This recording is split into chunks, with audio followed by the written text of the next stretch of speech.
ఈ విధంగా ద్వాపరునితో కలి ఒప్పందం చేసుకొనిన పిమ్మట నిషధ మహారాజు దగ్గరకు వెళ్ళాడు. కలి నిషధ నగరం చేరి అవకాశం కోసం వేచి ఉన్నాడు. 12వ సంవత్సరంలో కలికి అవకాశం ఏర్పడింది. నలమహారాజు ఒకనాడు మూత్ర విసర్జన చేసి కాళ్ళు కడుక్కోకుండా సంధ్యాపాసన చేశాడు. అదే సమయాన అశుచి అయిన నలునిలో కలి ప్రవేశించాడు.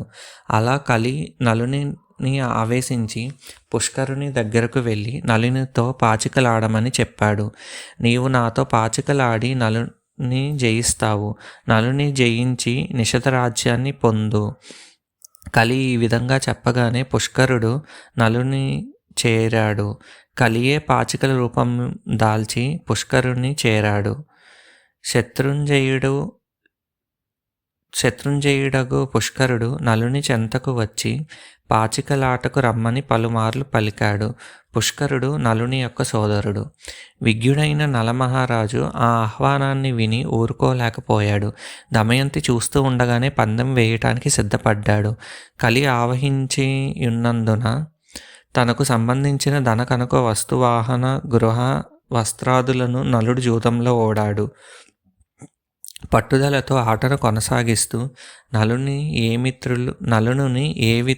ఏ మిత్రులు ఆపలేకపోయారు. అప్పుడు మంత్రులతో కలిసి పురజనులంతా కష్టాల్లో ఉన్న రాజును జూదం నుండి నివారించటానికి చూడ్డానికి వచ్చారు.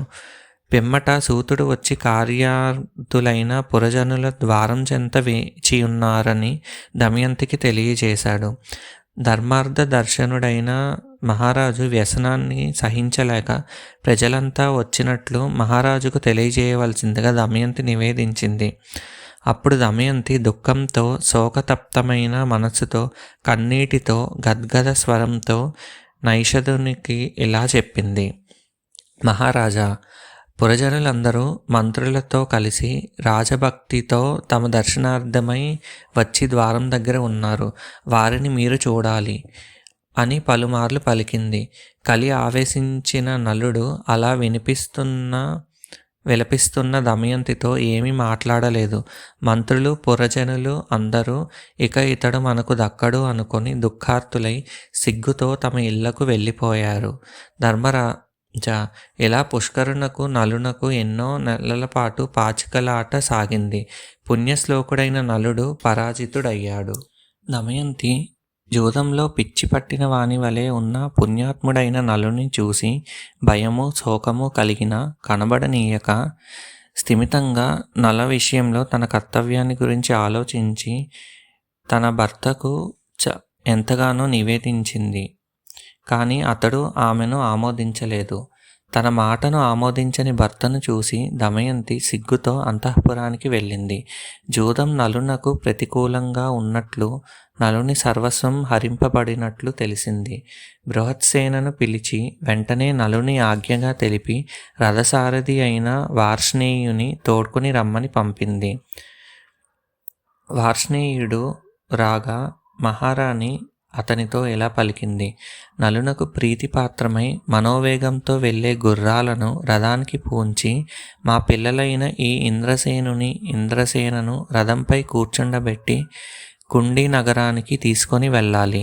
నా జ్ఞాతుల వద్ద, ఇక్కడ జ్ఞాతులు అనగా తల్లిదండ్రులు, నా తల్లిదండ్రుల చెంత ఈ పిల్లలిద్దరినీ ఉంచి రథాశ్వ సహితంగా నీవు యథేచ్ఛగా అక్కడే ఉండు, లేదంటే మరెక్కడికైనా వెళ్ళు. నలసారథి అయిన వార్ష్ణేయుడు దమయంతి చెప్పిన విషయాన్నంతా నలమహారాజు యొక్క ముఖ్యులైన మంత్రులకు నివేదించాడు. మంత్రులతో కలిసి చర్చించి ఒక నిర్ణయానికి వచ్చి వారి అనుమతిని పొంది వార్ష్ణేయుడు పిల్లలిద్దరినీ రథంపై ఎక్కించుకొని విదర్భకు వెళ్ళాడు. విదర్భ చేరి భీమ మహారాజునకు నలుని విషయాన్ని తెలిపి ఇంద్రసేనను వారి చెంత ఉంచి గుర్రాలను రథాన్ని కూడా కుండిన నగరంలోనే వదిలి తిరిగి వార్ష్ణేయుడు అయోధ్యకు వెళ్ళాడు. దుఃఖంతో వార్ష్ణేయుడు ఋతుపర్ణ మహారాజు చెంతకు చేరాడు. వారికి రథసారథి అయి జీవనభృతి పొందాడు. వార్ష్ణేయుడు విదర్భకు వెళ్ళిన తర్వాత పుష్కరుడు నలుని రాజ్యము ఇతర ధన సంపదలు కూడా ఏ కొంచెం మిగల్చకుండా హరించేశాడు.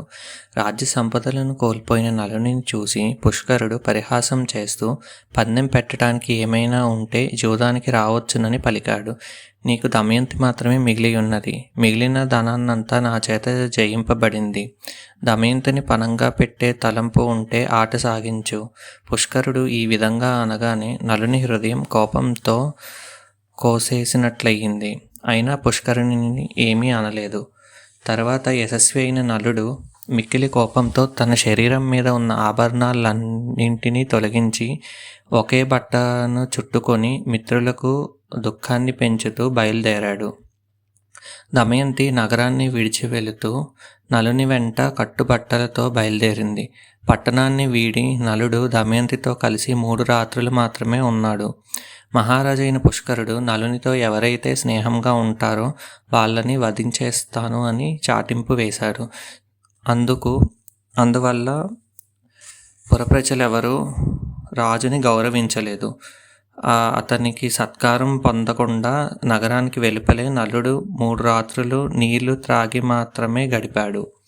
నలుడు ఆకలి బాధతో వృక్షాల నుండి ఫలాలను కోసుకొని తింటూ బయలుదేరాడు. దమయంతి కూడా అతనిని అనుసరించింది. చాలా రోజులుగా ఆకలిగానున్న నలునికి ఒక బంగారు కాంతిలీడుతున్న రెక్కలున్న కొన్ని పక్షులు కనిపించాయి. ఆ పక్షులు నాకు ఆహారం అవుతాయి, బంగారం కూడా లభిస్తుంది అని అనుకున్నాడు. వాటి చూసిన వెంటనే నలుడు తన ఉత్తరీయాన్ని పక్షులపైకి విసిరాడు. ఆ పక్షులు ఆ వస్త్రాన్ని తీసుకొని ఆకాశానికి ఎగిరిపోయాయి. దిగంబరుడై తల ఉంచుకొని దైన్యంతోనున్న నలుని చూచి ఆకాశానికి ఎగిరిన ఆ పక్షులు ఇలా పలికాయి: బుద్ధిహీనుడా, మీరు కట్టుబట్టలతో వెళుతూ ఉంటే మాకు సంతోషంగా లేదు.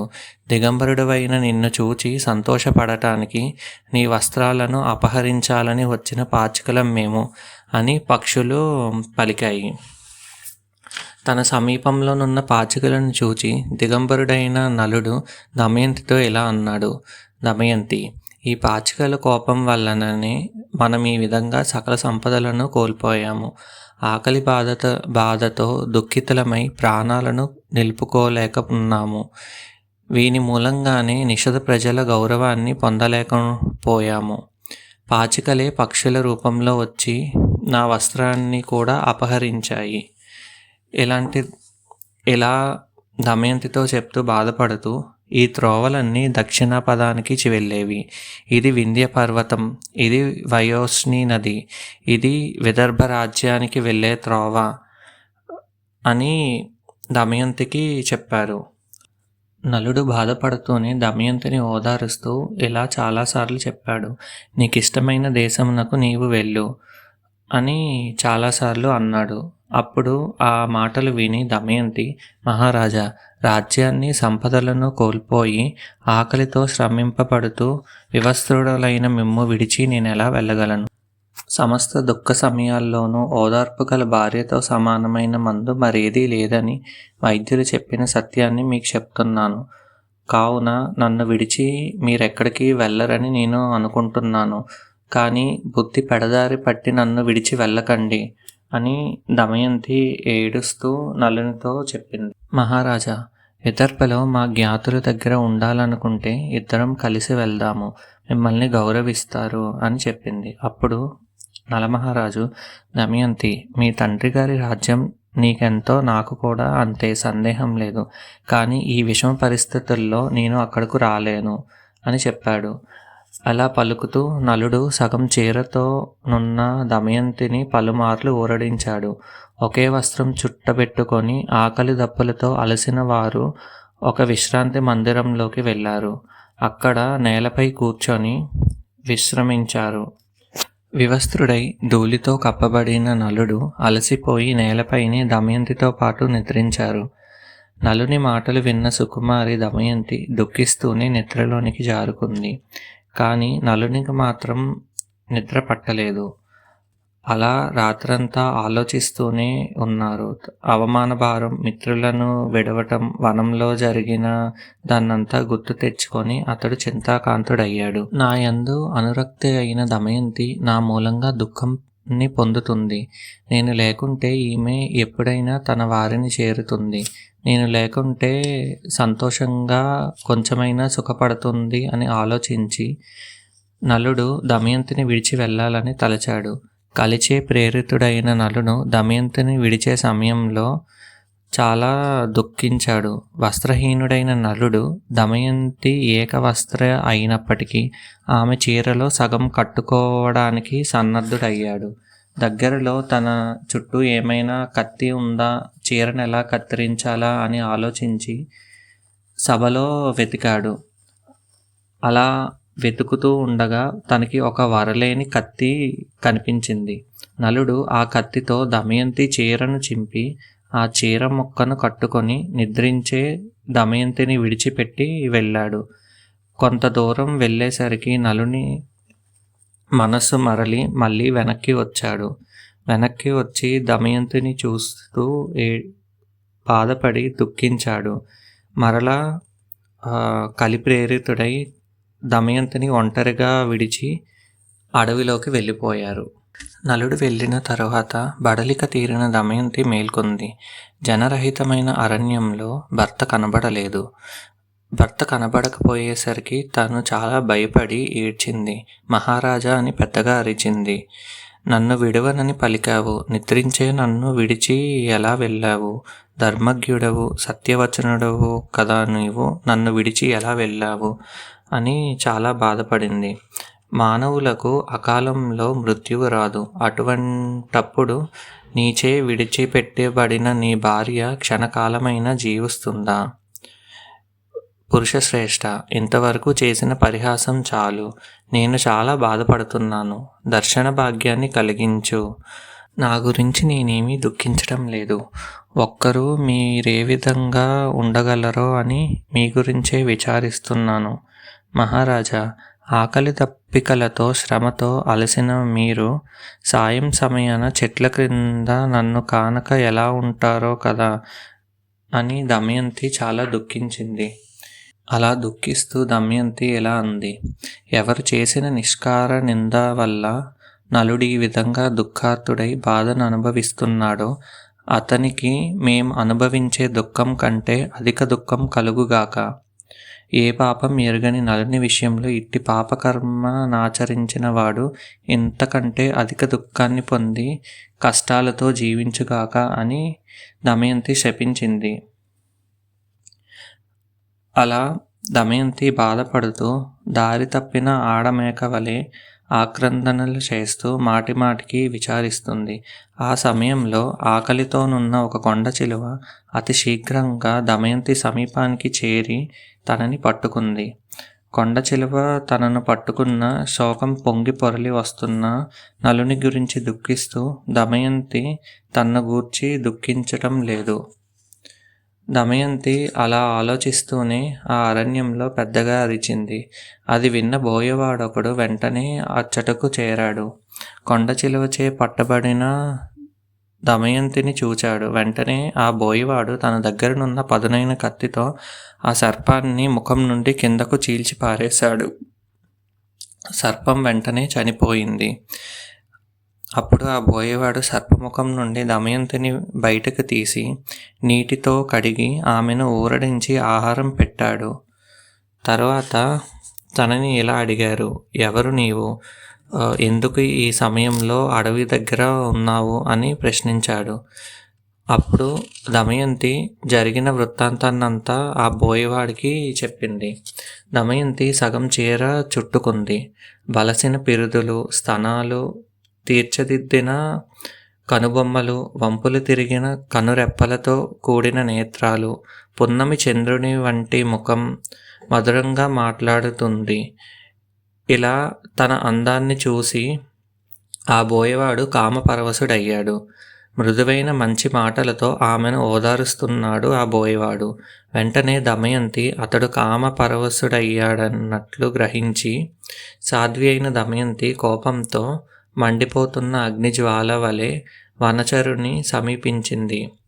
చెడ్డ ఆలోచనలు గల ఆ వనచరుడు ఆమెను బలాత్కరించాలనే తలంపుతో ఉన్నప్పటికీ ఆమెను ప్రజ్వలించే అగ్నిజ్వాలగా భావించాడు.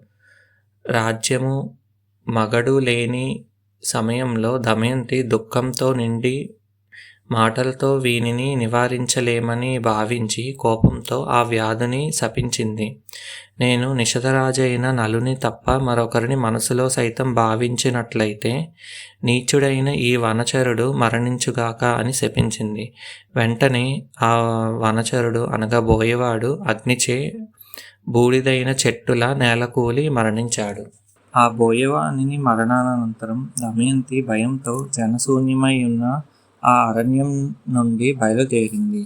ఆ అరణ్యంలో సింహాలు, ఏనుగులు, దుప్పులు, పెద్ద పులులు, అడవి దున్నలు, ఆబోతులు మొదలగు వాటితో నిండుగా ఉండి దొంగలకు నిలయమై ఉన్నది. ఆ అడవిలో నడుస్తూ ఉండగా దమయంతి ఎన్నో చెట్లను, పర్వతాలను, వాగులు, వంకలను దాటుకొని నలుని కోసం ఎంతగానో దుఃఖిస్తూ అలా నడుచుకుంటూ వెళ్ళింది. తోవలో కనిపించిన చెట్లను, పుట్టలను, అలానే కొండలను చూసి, మీరెవరైనా నా భర్తను చూశారా? నేను ఒక మహారాజు కూతురని, అలాగే ఒక మహారాజు భార్యని అని చెప్తూ, నలుని గురించి చెప్తూ ఏడుస్తూ అలా ముందుకు కదిలింది. అలా దమయంతి 3 రాత్రింబవళ్ళు పయనించి దివ్యారణ్యాన్ని పోలి ప్రకాశించే ఒక తాపసారణ్యాన్ని చూసింది. ఆ తాపసారణ్యం వశిష్ఠ, భృగు, అత్రి సమానులైన మహర్షుల తపస్సులచే ప్రకాశిస్తుంది. వాళ్ళ దగ్గరకు వెళ్ళి దమయంతి నా భర్త ఎక్కడ ఉన్నారో చూశారా అని అడిగింది. తను భీమరాజు పుత్రికను, అలాగే నలమహారాజు గారి భార్యను అని తన గురించి చెప్పుకుంది. అలానే జరిగిన వృత్తాంతాన్నంతా వాళ్ళకి వివరించింది. అప్పుడు ఆ తపస్సులు, కళ్యాణి, మేం తపోదృష్టితో చూశాం. త్వరలోనే నీవు నలుణ్ణి చూస్తావు. భవిష్యత్తు నీకు శుభదాయకమవుతుంది అని పలికారు. దమయంతి, శత్రుంజయుడు, ధార్మికులలో శ్రేష్ఠుడు అయిన నిషధాధిపతి అయిన నలుడు నిన్ను త్వరలోనే చేరుకుంటాడు. మరలా మీరు పూర్వ వైభవం పొంది సిరి సంపదలతో రాజ్య సుఖాలను అనుభవిస్తారు అని చెప్పి ఆ తాపసులంతా అగ్నిహోత్ర సహిత అయిన ఆశ్రమాలతో అంతర్ధానమయ్యారు. వీరసేన మహారాజునకు కోడలైన దమయంతి ఇదంతా చూచి మహా ఆశ్చర్యాన్ని పొంది విస్మయంతో నవ్వుకుంది. ఏమి, నేనేమైనా కలగన్నానా? నేను చూసిందంతా స్వప్నమేనా? ఆ ఆశ్రమాలెక్కడా? ఆ తాపసులెక్కడా? విధి ఇలా నన్ను ఆడిస్తుంది అని పిచ్చిదాని వలె నవ్వుకుంటూ ఆ ప్రదేశం నుంచి విడిచి మరో ప్రదేశానికి బయలుదేరింది. అలా దమయంతి రోదిస్తూ అరణ్యంలో నడుస్తూ ఉండగా తనకు ఒక జనసమూహం కనిపించింది. ఆ జనసమూహం వద్దకు దమయంతి నడుస్తూ ఉండగా సగం చీరతో శరీరాన్ని కప్పుకొని తేజోహీని అయి ధూళి దూషితమైన శిరోజాలు కలిగి కృషించి ఉన్నది. ఆ దమయంతిని కొందరు చూచి భయపడి పరుగెత్తారు. కొందరు ఆమెను చూసి పెద్దగా నవ్వారు. కొందరు అసూయ పడ్డారు. మరికొందరు జాలి పడ్డారు. కొందరు ఆమెను ఈ విధంగా ప్రశ్నించారు. కళ్యాణి, నీవెవరి దానువు? దేనికోసం వెతుకుతున్నావు? నీవేవైనా యక్షజాతికి చెందిన దానివా, లేక రాక్షస జాతికి చెందిన దానివా, లేదా ఈ వనానికి ఏవైనా దేవతవా అని ప్రశ్నించారు. వాళ్ళు ఈ విధంగా పలికినంతనే భర్త కనిపించలేదనే బాధతో దమయంతి వారికి ఇలా బదులిచ్చింది. వ్యాపారులారా, మీలో యువకులు, వృద్ధులు, బాలురు ఉన్నారు. మీరంతా నన్ను మానవకాంతగానే భావించండి. నేనొక మహారాజు పుత్రికను, మరొక రాజుకి కోడలను, ఒక రాజుకి పట్ట మనిషిని, కనిపించని భర్తను చూడాలనే ఆసక్తితో ఉన్నదానను. నా తండ్రి విదర్భను పాలించే రాజు, నిషధ రాజ్యపాలకుడైన నలమహారాజే నా భర్త. ఎన్నడూ ఓటమి నెరగని నా భర్తను వెతుకుతున్నాను అని తనకు జరిగిన వృత్తాంతాన్నంతా వాళ్ళకి చెప్పింది. ఆ స్థావర సమూహానికి నాయకుడైన శుచి అనే పేరు గలవాడు దమయంతితో ఇలా అన్నాడు. కళ్యాణి, నా మాట విను. నేను ఈ సార్ధవాహ సమూహానికి నాయకుణ్ణి. యశస్విని. నలుడనే పేరుగల వానిని నేను చూడలేదు. మానవ సంచారం లేని ఈ అరణ్యంలో ఏనుగులు, అడవి దొన్నలు, పెద్ద పులులు, భల్లూకాలు మాత్రమే చూశాను. మానవ కాంతయగు నిన్ను దప్ప మరొక మనుష్యుని ఈ అరణ్యంలో చూడలేదు. ఇప్పుడు మాకు యక్షరాజైన మణిభద్రుడు ప్రసన్నుడగుగాక. దమయంతి వారిని, వ్యాపారులారా, మీరంతా ఎచ్చటకు వెళ్తున్నారో తెలపండి అని అడిగింది. అప్పుడు శార్దవాహకుడు ఇలా చెప్పాడు. చేతి దేశపు రాజు అయిన సుబాహు మహారాజు గారు లాభం నిమిత్తం ఈ వ్యాపారులు సమూహం పల్లెలకు వెళ్తున్నారు. చేతి దేశానికి వెళ్తామన్న శార్దవాహుని మాటలు విని దమయంతి కూడా వారితో కలిసి వెళ్ళడానికి నిశ్చయించుకుంది. అలా వారితో పాటు దమయంతి కూడా వ్యాపారులతో నడుస్తూ పయనించింది. కొంత దూరం ప్రయాణించిన తర్వాత కొన్ని రోజులకు వారు ఒక అందమైన ఒక పెద్ద చెరువును చూశారు. ఆ చెరువు చాలా పుష్పాలతో, వివిధ రకాలైన పక్షులతో కూడి మంగళకరమైనదిగా తోచింది. వాళ్ళు కొంతసేపు అక్కడ ఆగాలని నిశ్చయించుకున్నారు. అలా ఆ రాత్రి ఆ చెరువు వద్దనే అలసిపోయిన వ్యాపారులంతా గాఢ నిద్రలో ఉన్నారు. అర్ధరాత్రి వేళ ఏనుగుల గుంపొకటి ఆ చెరువులో నీరు తాగడానికి వచ్చి ఏనుగుల మదస్రావంతో కలుషితమైన ఆ జలాన్ని చూచి ఆ సమీపంలో ఉన్న శార్దవాహ సమూహానికి సంబంధించిన ఏనుగుల గుంపును చూసింది. మదించిన ఆ అడవి ఏనుగులు వ్యాపారుల ఏనుగులను చూచి వాటిని చంపాలనే కోరికతో వెనువెంటనే వాటిపైకి ఉరికాయి. అలా అతి వేగంగా విరుచుపడ్డ ఆ అడవి ఏనుగుల గుంపును కొండ శిఖరాలు విరిగి కింద పడినట్లు భరింపరానిదయ్యింది. అలా ఆ ఏనుగులు వీళ్ళపై దాడి చేశాయి. ఈ దాడిలో చాలామంది వ్యాపారులు, వారితో పాటు వచ్చిన ఏనుగులు కూడా మరణించాయి. నిద్రమత్తులో అడవి పొదలను దాటుతూ పరిగెడుతున్న ఆ శార్దవాహకులలో కొందరు అడవి ఏనుగుల కాళ్ళ క్రింద పడి నలిగి మరణించారు. కొంతమంది ఏనుగు తొండాలకు చిక్కు చనిపోయారు. ఇంకొందరు ఏనుగుల దంతపు పోట్లకు మరణించారు. ఆ అడవి ఏనుగుల విజృంభణ వలన శార్దవాహకులకు సంబంధించిన ఒంటెలు, గుర్రాలు, పదాతి జనాలు భయంతో పరుగులు తీసి ఒకరికొకరు తగలి మరణించారు. ప్రాణరక్షణకై చెట్లెక్కిన వారిలో కొందరు తొందరలో ఎగుడు దిగుడుగానున్న వృక్షాల నుండి కిందపడి చనిపోయారు. ఈ విధంగా చాలామంది వ్యాపారులు మరణించారు. ఈ విధ్వంసకాండకు భయపడిన శార్దవాహకులు ముల్లోకాలు భయపడేలా పెడబొప్పులు పెట్టారు. చెల్లాచెదురైన రత్నరాసుల కాంతి పైకెగసి మంటవలే కనిపించి రక్షించండి అని అరుస్తూ పరుగులు తీశారు. జరుగుతున్న దారుణ మారణకాండను చూసి భయభ్రాంతికి గురిచెంది దమయంతి లేచి విషయాన్నంతా తెలుసుకున్నది. మునుపెన్నడూ చూడని అతి భయంకరమైన ఆ మారణకాండను చూసి దమయంతి చాలా భయపడింది. ఈ ప్రమాదంలో నుంచి భయపడ్డ వారిలో కొందరు ఇలా పలికారు. ఈ విధంగా ఎందుకు జరిగింది? ఏ కర్మ ఫలమిది? యక్షాధిపుడైన మణిభద్రుని మనం పూజింపలేదు. అదేవిధంగా యక్షరాజైన కుబేరుని కూడా మనం పూజించలేదు. విఘ్నకారకులైన దేవతలను ముందుగా పూజించలేదు. వాళ్ళని మనం పూజించలేదు కనుకే ఇలా జరిగింది అని కొందరు భావించారు. మరికొందరు ఉన్మాదిల వలె కనిపిస్తూ వికృత రూపము, అమానుష రూపము గల ఈ స్త్రీ మన గుంపు వద్దకు చేరింది, అందుకనే ఇలా జరిగింది అని చెప్పి అన్నారు. ఆమె నిజంగా రాక్షసియో, భయంకరమైన పిశాచమో, జరిగిన ఈ పాప కృత్యమంతా ఆమె పనియో అని అందరూ ఆలోచించి ఆమెను నాశనం చేయాలని కర్రలతో, రాళ్లతో, పిడికిళ్లతో కొట్టి చంపుదామని కొందరు అనుకున్నారు. వాళ్ళ మాటలు విని సిగ్గుతో దమయంతి బాధపడుతూ వాళ్ళ నుంచి దూరంగా పరిగెత్తి పారిపోయింది. ఈ విధంగా వాళ్ళ నుండి పారిపోయిన దమయంతి ఇలా అనుకుంది. గత జన్మలో చేసిన మహాపాపం వల్లనే చేయని నేరానికి ఈ విధమైన కూడదీసుకోలేని కష్టాన్ని పొందానని భావించింది. ఏ జీవికి కూడా కాలం ప్రాప్తించినదే మరణించదని పెద్దలు చెప్పగా విన్నాను. అందుకే ఏనుగుల గుంపుచే నేను చనిపోకుండా మిగిలాను.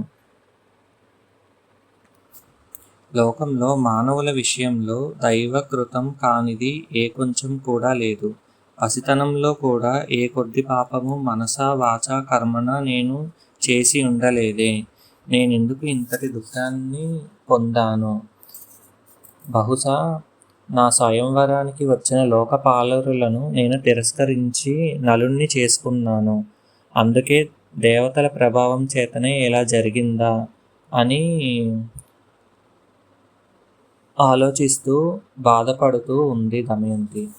అలా మరణించగా మిగిలిన కొందరితోనూ వేదపారగులైన బ్రాహ్మణులతోనూ కలిసి శరత్కాలపు చంద్రలేఖ వలె నడుస్తూనే సాయం సమయానికి సత్యదర్శి అయిన సుబాహుని యొక్క పురం చేరింది దమయంతి. సగం చీరనే ధరించిన దమయంతి వారితో పాటు ఆ పట్టణంలో ప్రవేశించింది. మనసు చెదిరి కృశించి విడివడిన జుట్టుతో స్నానం లేకుండా అక్కడకు చేరింది. పిచ్చెక్కిన దాని వలె పురంలోకి వెళుతున్న ఆమెను చేదిరాజపురవాసులు చూశారు. పల్లెటూరి పిల్లలు ఉత్సాహంతో ఆమెను చుట్టుముట్టారు. అలాగే ఆమె రాజగృహం వద్దకు చేరింది.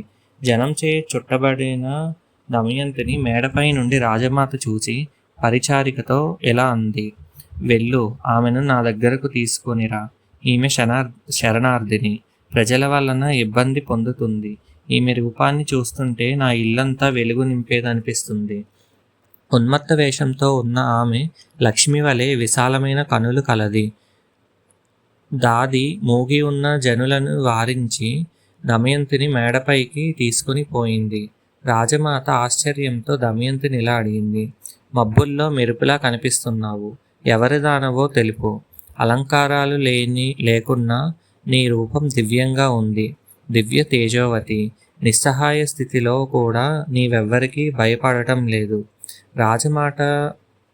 రాజమాత మాటలను విని దమయంతి ఇలా పలికింది, భర్తనే అనుసరించుకొనియుండే మనుష్య స్త్రీగా నన్ను గ్రహించు.